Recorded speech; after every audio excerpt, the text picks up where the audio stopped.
খুবই গুরুত্বপূর্ণ কিছু আপডেটস আপনাদের সাথে শেয়ার করতে চাই।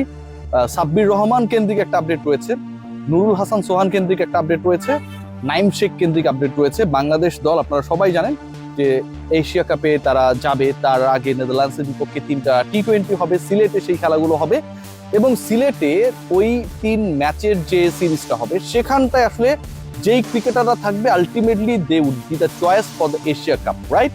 এবং সেই ডিসিশনটা যখন মেক করা হচ্ছে তখন মোটামুটি আমরা জানতে পেরেছি there is no possibility of Nurul Hasan Sohan to be the part of the series. নেদারল্যান্ডসের বিপক্ষে যে সিরিজটা বাংলাদেশ খেলবে 3 ম্যাচের, সেখানটায় নুরুল হাসান সোহানকে সুযোগ দিতে রাজি নন নির্বাচকরা। আমার কাছে যে খবরটা রয়েছে, সাব্বিরের ব্যাপারে যে আপডেটটা রয়েছে, ট্যাগ লাইনে আপনারা দেখছেন যে সাব্বির আর ন্যাশনাল ক্রিকেট বা সাব্বিরের ক্রিকেট থেকে অবসরের যে সিদ্ধান্ত, এরকম একটা ট্যাগ লাইন আপনারা দেখছেন। এটার আসলে সারমর্মটা কি, ভেতরের খবরটা কি, কি কারণে সাব্বির আর কখনো ক্রিকেট খেলবেন না, কেন আমি এই কথাটা বলছি। এবং থার্ড পয়েন্ট যেটা, নাইম শেখ, তার অধ্যায়টা মোটামুটি শেষ। আপাতত নাইম শেখকে আপকামিং সিরিজ এবং একই সাথে এশিয়া কাপ স্কোয়াডে বিবেচনা করা হবে না বলে জানা গেছে। নাইম শেখের ব্যাপারে এই ডিসিশনটা আসবে বা এই ডিসিশনটাই রাইট ডিসিশন, এই ব্যাপারে অনেক আগেই আমি আপনাদের সাথে ডিসকাশন করেছিলাম। আমি জানিয়েছিলাম যে এশিয়া কাপের সম্ভাব্য দলে নাইম শেখের সুযোগ নেই, কিন্তু নুরুল হাসান সোহান, মাহিদুল ইসলাম অঙ্কন, এই ক্রিকেটারদেরকে আপনি কেন সুযোগ দেবেন না যখন আপনার মিডল অর্ডার ফোকলা, যখন আপনার মিডলে কিছু ব্যাটার দরকার যাদের স্ট্রাইক রেট বেটার, যখন আপনার এমন কিছু ক্রিকেটার দরকার যে নাইম শেখকে আপনি অফ করতে পারেন, কিন্তু নাইমের সমান সংখ্যক 15-20 বল খেলার সুযোগ যদি পায় কোনো ক্রিকেটার, সে অন্তত বেটার স্ট্রাইক রেটে ব্যাট করতে পারবে, সেই ক্রিকেটারদের আপনি কেন নেবেন না? এই প্রশ্নের উত্তর আমরা এখন পর্যন্ত পাই না। সোহানের ব্যাপারে কি হলো, বাংলাদেশ ক্রিকেট বোর্ডের ব্যাখ্যাটা কি, কেন তারা রাখতে চায় না, টিম ম্যানেজমেন্টের সমস্যা কোথায়, ক্যাপ্টেন কি ভাবছে, তার আগে একটু আমি সাব্বিরের কথা বলতে চাই। প্রশ্ন নাম্বার 1, একজন ক্রিকেটার 9টা ইনিংস খেলেছেন এবং এই 9 ইনিংসের মধ্যে সেই ক্রিকেটার 3টায় অপরাজিত ছিলেন। আপনি আপনার দৃষ্টিকোণ থেকে বা যে কেউ যদি কোনো বিশ্লেষণ করে, বড় বিশ্লেষক, তাকে কি আপনি খারাপ ক্রিকেটার বলতে পারেন? সে 9 ইনিংসের 3টায় অপরাজিত ছিলেন, আনবিটেন ছিলেন, তার মানে তার বড় স্কোর করার অনেক ক্ষেত্রে সুযোগ ছিল, অনেক ক্ষেত্রে সুযোগ ছিল না, ওভার শেষ হয়ে গেছে সবশেষ বিপিএলে। একজন ক্রিকেটার ছক্কা মেরেছেন 18টা। আমি যদি ধরেও নিই যে তিনি সাব্বির রহমান একটা ম্যাচে বিপিএলে ভালো করেছে, তারই নিয়ে আমরা কেন নাচানাচি করতেছি, রাইট? এক ম্যাচে কি 18টা ছক্কা মারছে? এক ম্যাচে যদি একজন ক্রিকেটার 18টা ছক্কা মারে, তাহলে তো এক ম্যাচে তার 148 রান করার কথা, রাইট? সো যেহেতু 108 রান, সরি 18টা ছক্কা এক ম্যাচে মারেন নাই, তার মানে তিনি যে ওই 9টা ইনিংস খেলেছিলেন, যার 6টা আউট হয়েছিলেন, 3টা ছক্কা করেছিলেন, এই ইনিংস গুলো মিলিয়ে তিনি 18টা ছক্কা মেরেছিলেন। সাব্বির রহমান রুম্মানের কথা বলছি। যেই ছেলেটা 18টা ছক্কা কোন একটা টুর্নামেন্টে মারে, তাকে আপনি টি20 কোনো ফরম্যাটে, ন্যাশনাল টিম বাদ দেন, জাতীয় পর্যায়ের অথবা আন্তর্জাতিক পর্যায়ে যে আপনি দলগুলো পাঠান, কোনো সেটআপে বিবেচনা করবেন না। এটা কি হতে পারে? এটা হয়েছে।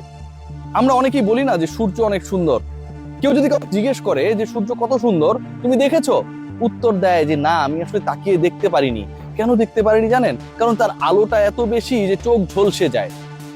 সাব্বিরের পারফরমেন্সটা লাস্ট বিপিএল ছিল সূর্যের মতো, এবং আমাদের সিলেক্টররা আই থিঙ্ক ওই ছোট্ট বাবুটার মতো সেই পারফরমেন্সটা দেখে নাই, যদি তাদের চোখ ঝলসে যায়। সূর্যের দিকে তাকানোটা যেমন অসম্ভব হয়ে পড়ে, অনেকটা সেরকম ডিফিকাল্টিসের মধ্যে আমাদের ন্যাশনাল সিলেক্টররা হয়তো ছিলেন। একজন ক্রিকেটারকে আপনি কোনো ধরনের কোনো সেটআপের মধ্যে রাখবেন না despite having 160 strike rate, despite hitting at least 18 sixes, despite maintaining a better strike rate with not out innings, আপনি কোথাও রাখবেন না, এটা কখনো লজিক্যাল হতে পারে না। সো সাব্বির যেহেতু কোথাও নেই, ভালো পারফরমেন্স কোথায় করেছে? বিপিএলে করেছে। টি20 টুর্নামেন্ট হয়েছে নাকি যে ভালো পারফরমেন্স দেখিয়ে তাকে দলে আপনি নেবেন বা নেবেন না? এই প্রশ্ন যারা করে, কোথায় সাব্বির ভালো খেললো? ভাই বিপিএল এর পরে টি20 কোন টুর্নামেন্ট হয়েছে? হয় নাই তো, তাকে তো কোথাও রাখাই হয় নাই। তারা আসলে ক্রিকেটের খবরটা রাখেন না, একদমই রাখেন না। তো সাব্বির খেলা থেকে অবাঞ্ছিত হয়ে যাক, খেলার দরকার নাই, এবং যতদিন অন্তত এই সিলেকশন প্যানেল থাকবে, তার আসলে খেলাটা আমি মনে করি যে তার একটা মৌখিক অথবা মানসিক অবসরে চলে যাওয়া ভালো। সাব্বিরের অবসরটাই ভালো। আমরা সাব্বিরকে নিয়ে কেউ ডিসকাশন করবো না, যারা পছন্দ করেন না তাদের শোনা লাগলো না, আর যারা কাউন্টার রিপোর্ট বানান তাদেরও শোনা লাগলো না। নুরুল হাসান সোহানের ক্ষেত্রে কি ঘটনাটা ঘটেছে দেখেন, কি ভয়াবহ। সাব্বিরের ক্ষেত্রে আপনি বলছেন যে সাব্বির তো আসলে ওই একটা টুর্নামেন্টে কিছু ভালো খেলেছে, অথচ তারপরে কোনো আপনার ন্যাশনাল টি20 টুর্নামেন্ট হয় নাই, কোনো টি20 চ্যালেঞ্জে তাকে আপনারা দেশের হয়ে, এ টিমের হয়ে কোথাও খেলার নাই, এইচপির হয়ে কোথাও খেলার নাই। সো আপনি যে লজিকটা দিচ্ছেন, এই লজিকটাই তো আসলে লজিক্যাল হয় না। নুরুল হাসান সোহানের ক্ষেত্রে তাহলে কেন এই লজিকটা আপনি অ্যাপ্লাই করছেন না? তিনি সব জায়গায় ভালো করেছেন, তিনি বিপিএল ভালো করেছেন, তিনি এনসিএল এ ভালো করেছেন, তিনি ঢাকা প্রিমিয়ার লিগে ভালো করেছেন, তিনি এ টিমের সাথে নিউজিল্যান্ডের বিপক্ষে ভালো করেছেন, শতক মেরেছেন, তিনি গ্লোবাল সুপার লিগে একটা দলকে নেতৃত্ব দিয়েছেন, সেখানটাও তিনি তার মতো করে ভালো করেছেন। সব জায়গায় ভালো করা একজন ক্রিকেটার, বাংলাদেশের no doubt best wicketkeeper, তাকে আপনি সুযোগ দেবেন না? তিনি এই সুযোগটা ডিজার্ভ করে না? সাব্বির কোথাও ভালো করেনি যদি আমি মেনেও নি, সোহান তো সবখানে ভালো করেছে, তাকেও আপনারা নেদারল্যান্ডসের বিপক্ষে যে 3টা ম্যাচ বাংলাদেশ খেলবে সেখানটা আপনারা নেবেন না? লজিকটা কোথায়? আজকে সাব্বির বা সোহান আমার সেই মিডল অর্ডারের ভরসা হতে পারে, আমার হায়ার স্ট্রাইক রেটের ব্যাটার হতে পারে। আজকে যখন আমরা শুনি যে সিলেটে বাংলাদেশ ওই 3টা টি20 খেলবে, কারণ হাই স্কোরিং ম্যাচেস গুলো সিলেটে হয়, তার মানে কি আবুধাবিতে বাংলাদেশের ম্যাচেস গুলো হাই স্কোরিং হবে, রাইট? হাই স্কোরিং ম্যাচে যেই ম্যাচেসে ব্যাটাররা স্কোর করতে পারে, বল ব্যাটে আসে, পাওয়ার হিটিং কাজে লাগে, সেখানটা আপনি সোহান আর সাব্বিরকে নেবেন না?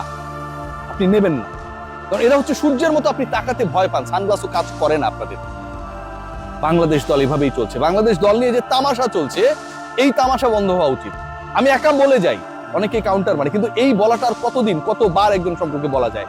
সাব্বিরের মতো সোহানেরও অবসরে চলে যাওয়া উচিত, খেলার দরকার নেই ভাই।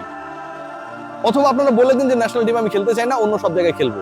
এই যে আলোচনাগুলো হয়, এই আলোচনা এদেরকে নিয়ে যারা সমালোচনা করে, তারা কি জানে যে এরা কি করেছে? আপনার নাইম শেখের সাথে অনেক সময় সাব্বিরকে মিলিয়ে দেন, এটা কি লজিক্যাল? সাব্বির রহমান রুম্মান ন্যাশনাল টিমে যখন রেগুলার সেটআপে ছিল, কতটা আক্রমণাত্মক ছিল, কতটা আমাদের জন্য ক্লিনিক্যাল ছিল, প্রতিপক্ষের জন্য কতটা ভয়ঙ্কর ছিল, কতটা ডিস্ট্রাকটিভ ব্যাটার ছিল, একটু হাইলাইটস দেখে আইছেন। নুরুল হাসান সোহানের এখনো ওয়ানডের এভারেজ 82, যতগুলো সুযোগ পেয়েছেন হয় অপরাজিত থেকেছেন অথবা রানস করেছেন, 82। আপনি তাকে কোথাও বিবেচনা করছেন না। একজন ক্রিকেটার লাস্ট ওভারে 30 রান নিয়ে একটা ম্যাচ জিতিয়েছে, সেটা যে পর্যায়েরই ম্যাচ হোক, it was a very tough task, Sohan did it. আপনি তাকে বিবেচনায় নিচ্ছেন না, তাহলে আপনার বিবেচনায় কারা ভাই? কারা? এই আলোচনা কে করবে? জাতীয় দল তামাশার জায়গা, জাতীয় দলে যা হচ্ছে, জাতীয় দলের সিলেকশন নিয়ে যা হচ্ছে, এবং এটাকে পরবর্তী সময় আপনারা যেভাবে লাবরেট করার চেষ্টা করছেন যে হোয়ার সাব্বির ডিড ওয়েল, এই প্রশ্নটা যারা করেন তারা কেন এটা বলেন না Sohan did well in every format? ওই আলোচনাটা আপনারা কেন করেন না? তাহলে তারে কেন রাখা হয় না? সাব্বিরকে যদি মাত্র একটা বিপিএল নিয়ে বিবেচনায় না আনেন, সোহানকে BPL, NCL T20, global super league সবকিছু বিবেচনায় তো আপনার বিবেচনা করা উচিত। হিপোক্রেসির মধ্যে বাংলাদেশের টিম সিলেকশন চলে। সাব্বির সোহানদের সত্যি অবসরে চলে যাওয়া উচিত, এবং এটাই আমার কাছে মনে হয় right now is the best solution. সবাই ভালো থাকবেন।